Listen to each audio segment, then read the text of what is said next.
في اخطاء بيقع فيها اغلب اللي بيلعبوا سكيت، فلو انت بتلعب سكيت او ناوي تجيب سكيت اتفرج على الفيديو ده علشان هقولك على حاجات مهمة جدا واخطاء اغلب اللي بيلعبوا سكيت بيقعوا فيها، واخطاء ممكن تكون انت كمان بتقع فيها. فتابع الفيديو للاخر. بسم الله، فيديو جديد. اول حاجة لازم تسأل نفسك سؤال مهم جدا: انت جايب سكيت ليه؟ او عاوز تجيب سكيت ليه؟ ايه السبب الاساسي اللي خلاك تجيب سكيت؟ عايز العب مع صحابي، عايز استمتع بوقتي، عايز ابقى حر كده وانطلق عشان السكيت بيخليك تحس بحريتك، بلعب رياضة. ايا كان السبب اللي انت جايبه علشانه لازم تبقى عارف انت جايب سكيت ليه. المهم انك ما تكونش بتقلد حد او جايبه لمجرد ان اصحابك جايبينه حواليك وبس، فساعتها السكيت بالنسبة لك هيبقى حاجة مؤقتة جدا ومش هتستمر فيها لانك حبيت بس ان انت تعمل زي اصحابك. فلازم تبقى عارف ايه السبب اللي انت جايب السكيت علشانه، ويفضل ان انت تكون جايبه لسبب انت هتستفاد بيه. طالما هتلعب سكيت لازم تجيب نوع نظيف. وفي نقطة تانية وهي انك اصلا ممكن ما تعرفش تلعب لو بتجيب نوع سكيت مش حلو، صحابك يبقى بيلعبوا في مستوى وانت بتلعب في مستوى تاني خالص. فمهم جدا لازم تجيب نوع سكيت حلو علشان تقدر تاخد احسن اداء في لعب السكيت. وفي انواع اوعى تقرب منها، وفي ناس كتير لما بييجوا يجيبوا سكيت لاولادها بيجيبوا النوعيات دي علشان يقولوا ايه، هيتعلم عليه وبعد كده هجيب له سكيت نظيف. صدقني هو كده مش هيتعلم. علشان يتعلم لازم تجيب له سكيت نظيف علشان يقدر يتعلم صح وكمان ما يبقاش خطر عليه. فمهم جدا تجيب نوع نظيف. البس لبس واسع، ما تلبسش لبس ضيق علشان ده هيخليك ما تعرفش تلعب سكيت ومش هتاخد راحتك خالص، وهتحس ان انت متكتف ومش عارف تلعب سكيت ومش هتاخد حريتك. فانت بتغلط غلطة كبيرة جدا لو بتلبس لبس ضيق وانت نازل تلعب سكيت. لازم تلبس لبس واسع ويكون مريح في اللعب. لما تلبس السكيت البسه على شراب تقيل. عارف الشراب بتاع الشتاء اللي هو التخين ده؟ هو ده تلبسه وانت بتلعب سكيت علشان ده يحافظ على رجلك. بلاقي ناس بتلبس الشرابات الخفيفة والموضوع ده بيسبب له مشاكل في رجله.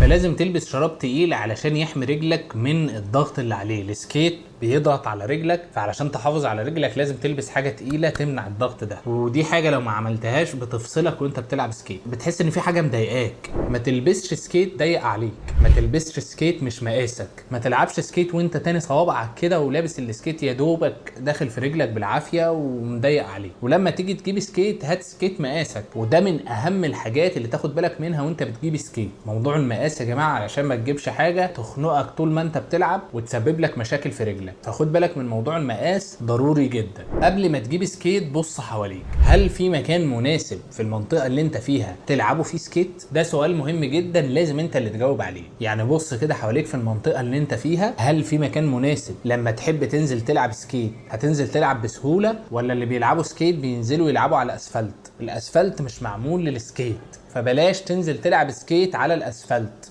علشان كده اول حاجة لازم تعرفها، هل في مكان مناسب نلعب فيه سكيت؟ يعني مثلا في نادي، في ملعب، في مكان مخصص عاملينه يلعبوا فيه سكيت. هنا تقدر تجيب سكيت وانت مطمن، لان دي حاجة من ضمن الحاجات اللي انا وقعت فيها. جبت سكيت وقررت اتعلمه وعملت فيديو والدنيا تمام، لكن للاسف بعد ما اتعلمت السكيت واجهت مشكلة ان مفيش مكان مناسب للسكيت، واغلب الاولاد بينزلوا يلعبوا على الاسفلت، والاسفلت في غاية الخطورة يا جماعة. الاسفلت مش حلو، وولاد كتير جدا انضروا على الاسفلت علشان العربيات والموتوسيكلات، وده طبيعي لان المكان ده مش مخصص للسكيت. فخد بالك من النقطة دي، ولو مفيش مكان ما تجيبش سكيت لانك في الاخر هتعلقه زي ما انا عامل كده. وبخصوص الاسفلت بلاش تسكتش بالسكيت. بلاش يا جماعة موضوع السكتشات ده.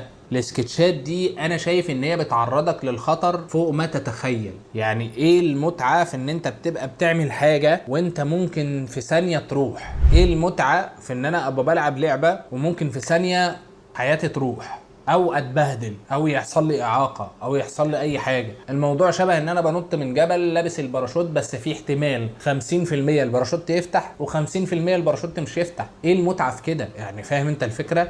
السكيت انت اللي المفروض تمشي بيه، تنطلق بيه، مش هروح ماسك في عربيه او موتوسيكل وايه بقى طاير. يا حبيبي السكيت مش لكده خالص. وللاسف شفنا حوادث كتير جدا بتحصل بسبب موضوع السكيتش ده، وانت مش هتبقى مبسوط لما تزعل اهلك عليك. صيانة السكيت مهمة جدا، لازم تنظف السكيت باستمرار، ودي من ضمن الحاجات اللي انا بلاحظها في اغلب اللي بيلعبوا سكيت مش بيعملوها. في ناس السكيت بيبقى عبارة عن حاجة كده محنطها، واحد محنط السكيت بتاعه، لابس طقم حلو وشيك ولابس سكيت معفن، السكيت نفسه نوعه حلو. نظف السكيت، لازم تنظفه علشان تاخد بيه احسن اداء واحسن لعب. فيستحسن ان انت تنظف السكيت باستمرار، البيرنج والويلزات والسكيت من بره، وخلي دايما شكله حلو وحافظ عليه علشان يعيش معاك اطول فتره ممكنه، وكمان تعرف تلعب بيه باحسن اداء. وسهل جدا تنظف السكيت بنفسك، وفي فيديوهات كتير بتتكلم عن الموضوع ده، فالموضوع مش صعب، بس نظف السكيت باستمرار وحافظ عليه. اوعى تنزل تلعب سكيت في الشمس، وخلي دايما معاك ميه. حاجه من ضمن الحاجات المهمه اللي لازم تاخد بالك منها انك ما تنزلش تلعب سكيت في الشمس، لان ده هيضرك ضرر كبير جدا. الموضوع ممكن يسبب لك مشاكل، للاسف مشاكل كبيره. للاسف الموضوع مش حلو ومضر جدا. ومهم جدا تاخد معاك ميه، لان السكيت بيخليك تعطش كتير، فلازم يبقى معاك ميه علشان دايما لما تعطش تشرب وما يحصلكش جفاف او يحصل لك اي حاجه. موضوع الميه ده مهم جدا، وبلاش تنزل في الشمس. الميه عموما في اي وقت، لكن الشمس بلاش علشان خاطر مضره فعلا وممكن تسبب لك مشاكل. اوعى تلعب سكيت وقت طويل. انا بشوف ناس بتلعب بالست 7 ساعات سكيت، يا جماعه ده ما ينفعش. يعني ايه تنزل تلعب سكيت 6 او 7 ساعات؟